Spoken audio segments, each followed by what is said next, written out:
In this video, you'll learn how to filter activities in Pipedrive in just a few simple steps. If you want to focus only on the most important calls, meetings, and follow-ups without getting overwhelmed by a long list of tasks, filtering your activities is the fastest way to stay organized and productive.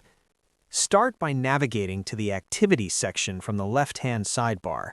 This is where all your scheduled tasks are stored, including calls, emails, meetings, and other follow-ups.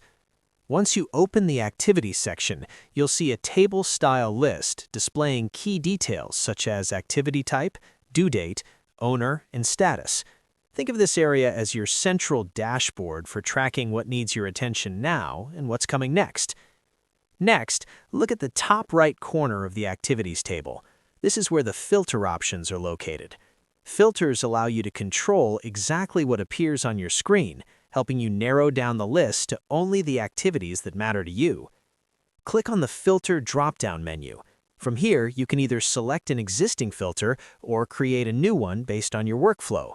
Using existing filters is helpful for quick views, such as showing only overdue activities, today's tasks, or items assigned to you.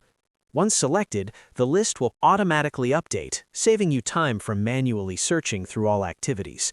If you need more control, you can create a custom filter. This allows you to define specific conditions such as activity type, owner, due date range, status, or even custom fields used by your team. For example, you could create a filter that shows only calls due this week assigned to you, or meetings scheduled for next month for a specific team. This helps tailor the view to match how you prioritize your work. After applying a filter, your activities will update instantly. If you ever want to return to a broader view, simply switch the filter back to an option like All Activities. A helpful tip is to combine filters with the most relevant columns in your activity list. This makes it much easier to quickly identify what's urgent and what needs attention at a glance. That's it. You've successfully learned how to filter activities in Pipedrive. By using filters effectively, you can stay focused, reduce clutter, and manage your daily workflow much more efficiently.